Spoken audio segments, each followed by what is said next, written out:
It seems like killing the man wasn't enough. No, they had to burn him too. And on the same night, in another incident, a husband and father-to-be murdered and his friend now in critical condition. This community is fed up and it's had enough. We've seen enough tragedies. Young men in their prime, killed and murdered and slain. Some in front of their kids, some in front of their wives, in front of their homes, in front of schools, in front of mosques. We've even killed innocent family members just to prove a point. And for what? The streets? We've left the greatest thing on earth, which is faith, Islam, that Allah has honored us with. We've left this for the streets. Allah has honored the human being.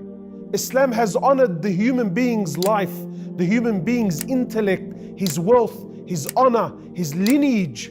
Islam came to raise humanity and society. We've left this for the streets. The streets has made the human's life cheap, his wealth cheap, his intellect cheap, no value.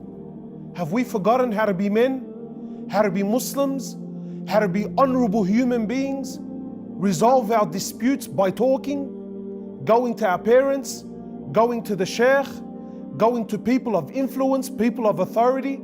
Have we forgotten all of this? Really, I have to kill? We need more kids on our streets orphaned? We need more women that are widowed?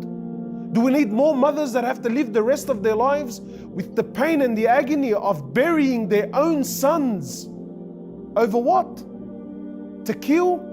To take matters into your own hands? Do you know what it means to take the life of someone? My brother, do you know what it means to take the life of someone?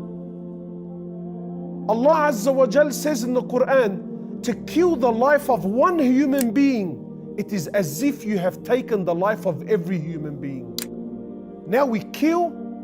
It is easier in the sight of Allah that you dismantle the Kaaba brick by brick than to shed a single drop of blood of your brother.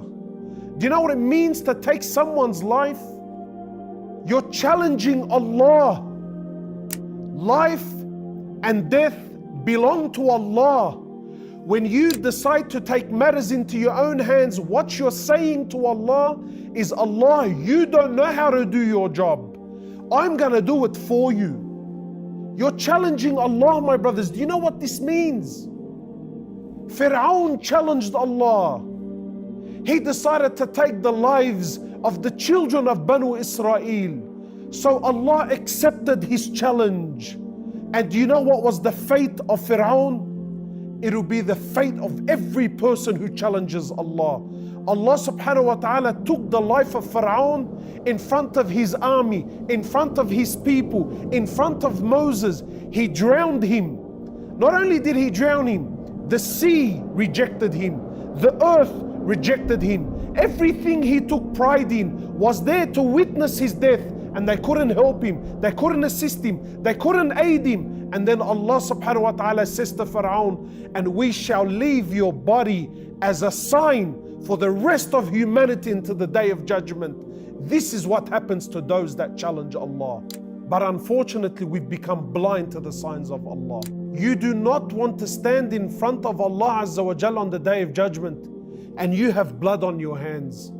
You don't want this. When will we wake up? When will we come back to the deen of Allah? Allah only wants good for you and I. The streets doesn't want this for you. The streets was designed to break you and bring you down and humiliate you in every sense of the word. Allah Azza wa Jal only wants to honor you through Islam, to honor your life, to honor your wealth, to honor your health, your intellect. Allah Azza wa Jal wants to raise us, and we've left this for what? For what, my brothers? How many more tragedies do we have to see in front of our eyes before we change and restore our lives, restore our families, restore our communities, restore the honor, the sense of safety and security within ourselves and within our communities?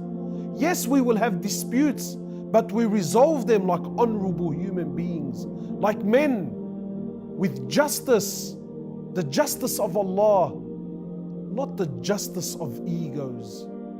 The killing has to stop. We cannot witness any more murders, and it has to stop now.